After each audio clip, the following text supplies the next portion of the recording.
నమస్తే, welcome to our channel. నేను మీ వెంకటేష్. తెలంగాణ రాష్ట్రంలో చెప్పాలంటే యూరియా ఎఫెక్ట్ కాంగ్రెస్ పార్టీకి చుచ్చు ఓపిస్తూ ఉన్న నేపథ్యం చూస్తూ ఉన్నాం. వాస్తవానికి మరి నిజంగా ఈ యూరియా దెబ్బకైనా స్థానిక ఎన్నికలు పెట్టలేదు. ఒకవేళ స్థానిక ఎన్నికలకు పోతే కాంగ్రెస్ బీజేపీకి, ముఖ్యంగా తెలిసినోడైతే బీజేపీ కాంగ్రెస్కి ఇద్దరికి ఓటేయరు, మళ్ళీ బీఆర్ఎస్ పార్టీకి లబ్ధి చెందే అవకాశం ఉంటుంది, లేకపోతే ఇతర పార్టీ వైపు పోయే అవకాశం ఉంటుందని ఈ కేంద్ర రాష్ట్ర ప్రభుత్వాలు కలిసి స్థానిక ఎన్నికలు ఆపుతున్నాయంటే ఒక అంతకు వాస్తవం అనిపిస్తూ ఉన్నది. దయచేసి వీడియోలోకి వెళ్దాం. వీడియోలోకి వెళ్ళే ముందు లైక్ చేయండి, షేర్ చేయండి, మీ అభిప్రాయాన్ని కామెంట్ సెక్షన్లో తెలియజేసే ప్రయత్నం చేయండి.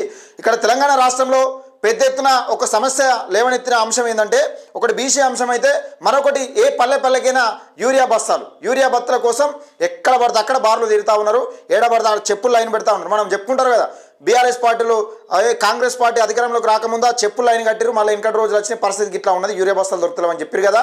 ఇప్పుడు కూడా సేమ్ అదే పరిస్థితి నెలకొన్నది. ఎక్కడ చూసినా ఇంత యూరియా బస్తాలు ఒక లోడ్ వచ్చిందంటే, లారీ వచ్చిందంటే కలాస్ ఎక్కడెక్కడలో ఉరికేస్తా ఉన్నారు. మామూలుగా రేషన్ బియ్యం కోసం వెనకట లైన్ కట్టినట్టు సేమ్ ఘటన అయిపోయింది. ఇప్పుడు రేషన్ బియ్యం నిజంగా ఇట్లా పోయి అట్లా తీసుకొస్తున్నాం, కానీ యూరియా బత్త మాత్రం వస్తలేదు. అలాంటి పరిస్థితులలో మరి నిజంగా ఈ జబ్బలు తెచ్చుకుంటారు కదా వీళ్ళు. కేంద్ర రాష్ట్ర ప్రభుత్వాలు, బీజేపీ ప్రభుత్వం ఏమని చెప్పింది, ఇప్పుడు రఘునందన్ రావు ఏం చెప్పిండు ఆ మధ్యలో యూరియా ఇచ్చేది మేమే అని చెప్పిండా. మరి ఇప్పుడు ఎందుకు చెప్పుకోలేకపోతున్నారు బీజేపీ వాళ్ళు అంటే, కేంద్ర రాష్ట్ర ప్రభుత్వాలు కాంగ్రెస్ టు బీజేపీ విఫలమైపోయినాయి, అందుకని వీళ్ళు చెప్పుకోలేకపోతున్నారు. స్థానిక ఎన్నికలు నిజంగా పెట్టకపోవడానికి కారణం ఏంటంటే, బీసీలకు 42% రిజర్వేషన్ ఒకటి, ఇది యూరియా. నిజంగా 42% రిజర్వేషన్ అనేది స్థానిక ఎన్నికల్లో మేము పార్టీ పరంగా ఇస్తామని ముందుకెళ్ళినా కానీ కాంగ్రెస్ పార్టీకి దెబ్బ పడే అవకాశం ఉంది. ఏం దెబ్బ పడుతుంది అంటే యూరియా ఎఫెక్ట్. ఎక్కడ తిట్టుకుంటా ఉన్నారు. రేవంత్ రెడ్డిని తిట్టనోడే పాపాత్ముడు, ఆ రకంగా తిడుతూ ఉన్నారు. ఎందుకు తిడుతూ ఉన్నారంటే యూరియా ఎఫెక్ట్. మొన్న ఒక రైతు లైన్లో నిలబడి చక్కెర వచ్చి పడిపోయాడు కింద. అలాంటి పరిస్థితులు నెలకొన్నాయి తెలంగాణ రాష్ట్రంలో. ఏ పల్లెకైనా అట్లా ఉంటున్నప్పుడు ఈ నాయకులకు ఏం సోయి ఉన్నది? మరి ఏం యూరియా బత్తాలు అందించలేని నాయకులు, జబ్బాలు జరుచుకునే నాయకులు ఎలక్షన్లకు పోతే, మరి స్థానిక ఎన్నికలకు పోతే నిజంగా పార్టీ గుర్తు మీద చూసి ఓటేస్తారా? కాంగ్రెస్ పార్టీ అంటే దుమ్మెత్తిపోసే రోజులు కనబడతా ఉన్నాయి తెలంగాణ రాష్ట్రంలో. ఇక రానున్నది బీసీ రాజ్యమే. ఈ పార్టీలు, రాజకీయ పార్టీలు 9.5 సంవత్సరాలు అరాగచ్చకం చేసినాయి. ఇప్పుడు కాంగ్రెస్ పార్టీ అధికారంలోకి వచ్చిన తర్వాత నిజంగా ఒక పక్క బీసీ ఉద్యమం పెద్ద స్థాయికి చేరిన నేపథ్యంలో బీసీలతో చెరగాట మాడుతూ ఉన్నాడు రేవంత్ రెడ్డి. కీలకంగా చూస్తూ ఉన్నాం. ఏదేమైనప్పటికీ రైతుల గోస పెడతా ఉన్నది కాంగ్రెస్ ప్రభుత్వం, కాంగ్రెస్ బీజేపీ ప్రభుత్వం. ఎందుకంటే నాకు తెలుసు కాబట్టి, యూరియా ఇచ్చేది వాళ్ళు, తెచ్చేది వీళ్ళు, ఇద్దరు తప్పున్నది.